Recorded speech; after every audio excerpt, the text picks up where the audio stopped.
এফালে লোকসভা নিৰ্বাচন আনফালে অৰুণোদয় আঁচনিৰ ফৰ্ম বিতৰণ এই ঘটনা সংঘটিত হৈছে নৱাগত শিমলীতোলা বজাৰত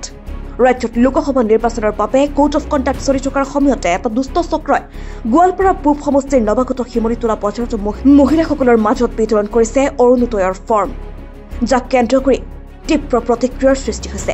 নৱাগত শিমলীতোলাৰ একাংশ সচেতন ব্যক্তিয়ে অভিযোগ কৰা মতে ৰবিবাৰে ৰাতিপুৱা স্থানীয় বজাৰৰ এখন কাপোৰৰ দোকানত বজাৰৰ মিল্টন সাহা আৰু প্ৰসেনজিৎ সাহা নামৰ দুজন ব্যক্তিয়ে মহিলাসকলক মাতি আনি অৰুণোদয় ফৰ্ম বিতৰণ কৰে এই ঘটনা কেইজনমান যুৱকে প্ৰত্যক্ষ কৰাত ঘটনাস্থলীত গৈ সোধপোছ কৰাৰ লগতে ফৰ্ম বিতৰণ কৰাত বাধা প্ৰদান কৰে যদিও বাধা কিন্তু তেওঁলোকে নামানে অৱশেষত ওচৰৰ আৰক্ষী চকীত খবৰ দিয়াত দুষ্ট চক্ৰৰ দলটোৱে পলাই যায় এতিয়া প্ৰশ্ন হয় লোকসভা নিৰ্বাচনৰ অধিসূচনা জাৰি হোৱাৰ পিছতো কিয় এনেদৰে অৰুণোদয়ৰ ফৰ্ম বিতৰণ কৰা হৈছে সেয়েহে দুষ্ট চক্ৰৰ ওপৰত আইনগত ব্যৱস্থা লোৱাৰ উপৰিও নিৰ্বাচনী আয়োগ আৰু প্ৰশাসনক ইয়াৰ ওপৰত কঠোৰ দৃষ্টি ৰাখিবলৈ ৰাইজে দাবী উত্থাপন কৰিছে হয় ঘটনা হৈছিল মানে মই ৰাতিপুৱা ঘৰৰ পৰা আহি থাকোঁতে কিছুমান মহিলা মানুহ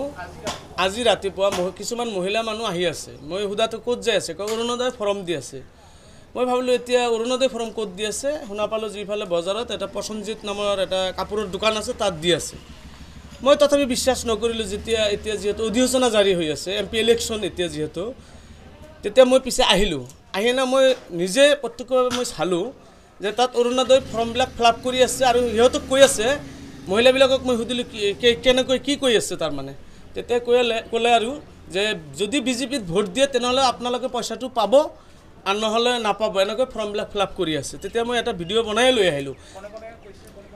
কোনে কিছুমান মহিলা আছিল আৰু তাত আছিল প্ৰসেনজিৎ নাম এজন আছিল আৰু মিল্টন নামৰ এটা বিজেপিৰ কেইজনমান ৱাৰ্কাৰ মানে সেইটো বিজেপিৰ মানে মেইন চামচা যেতিয়া অৰিজিনেল ফৰ্ম আহিছিল যেতিয়া গভৰ্ণমেণ্টে দিছিল তেতিয়া আমাৰ মাইনৰিটিৰ মানুহৰ তেতিয়া খবৰ নাছিল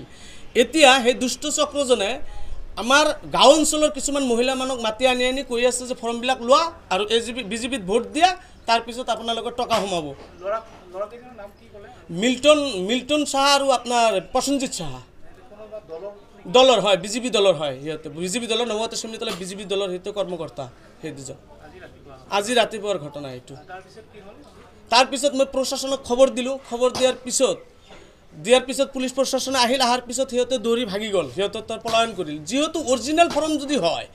ইয়াত যদি কোনো দুষ্ট চক্ৰৰ যদি ডুপ্লিকেট ফৰ্মে নহয় তেনেহ'লে পলাব লগাতো কোনো কাৰণ নাছিল সিহঁতে তেতিয়া পলাই গ'ল তাৰ পৰা পুলিচ প্ৰশাসন অহাৰ পিছত আমি নৱাগত শিমলীতোলা যিটো আৰক্ষী বিষয়াক ক'লোঁ তাৰপিছত পুলিচ প্ৰশাসন অহাৰ লগে লগে সিহঁতে পলাতক হৈ গ'ল তাৰ পৰা মই দাবী জনাইছোঁ এইটোৱে যিহেতু এইটো MP ইলেকশ্যন চলি আছে অধিসূচনা জাৰি হৈছে এইটো মই বিজেপি চৰকাৰক মই এইটো আহ্বান ধিক্কাৰ জনাইছোঁ এইটো আপোনালোকে যেতিয়া কাম কৰিব লাগে তেতিয়া কাম কৰা নাই এতিয়ালৈকে আপোনাক হয়তো ৰাইজে ভোট নিদিয়ে এই সময়ত আপোনালোকক হয়তো কোনো ৰাইজে এতিয়ালৈকে আপোনালোকক মানি ল'লে এইকাৰণে এতিয়ালৈকে সিহঁতে যিটো আৰম্ভ কৰিছে ভোট লোৱাৰ যিটো আৰম্ভ কৰিছে ফৰ্ম দি ভোট লোৱাৰ এইটো প্ৰবঞ্চন দি মানুহক এইটো মানে 100-200 টকা পৰ্যন্ত লৈছে মই শুনা কোৱা মতে 200-300-400 টকা বিজেপিৰ দালালকেইটা লৈ আছে ঠগুৱাই আছে আৰু ফৰ্মটো ফিল আপ কৰি এইটো ঘৰত লৈ থৈ আছে ৰেচন কাৰ্ড আনবা দি আছে ফৰ্মটো ফিল আপ কৰি আছে এইকাৰণে মই দাবী জনাইছোঁ প্ৰশাসনক আৰু আমি ইলেকশ্যন কমিশ্যনাৰক এইটো যাতে আমাৰ কঠোৰ নজৰ ৰাখে এই অঞ্চলত খালী নহয় আমি শুনা পাই আছোঁ সকলো ঠাইতো গোপনে ঘৰে ঘৰে এইটো কাম কৰি আছে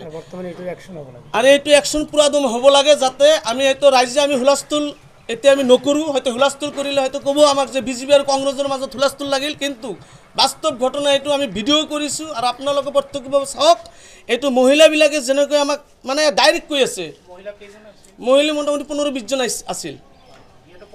সিহঁতে ক'ব পাৰিব নিশ্চয় ক'ব পাৰিব আৰু 15-20 জন নহয় ৰাতিৰ পৰা ফৰ্ম ফিল আপ কৰি আছে সিহঁতে মোটামুটি কালিৰ পৰা আৰম্ভ কৰিছে মোটামুটি 150-200 ফৰ্ম ইতিমধ্যে আৰম্ভ কৰিছে সিহঁতৰ এটাই টাৰ্গেট ফৰ্মটো ফিল আপ কৰক আপোনালোকে ভোট দিয়ক দিয়াৰ পিছত আপোনালোকৰ পইচা সোমাব বিজেপিত ভোট দিয়ক পইচা সোমাব এইটোৱে কথা ভোট দিব লাগে এইটো বিজেপি ইমান দিন কাম কৰিব পৰা নাই সিহঁতে ব্যৰ্থ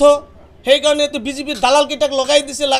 সিহঁতে এইটো আৰম্ভ কৰিছে ফৰ্ম দি ভোট লোৱা আৰম্ভ কৰি দিছে এইটো গোৱালপাৰাৰ পৰা সানোৱাৰ হুছেইনৰ ৰিপৰ্ট সত্যতাৰ ৰিয়েলিটি।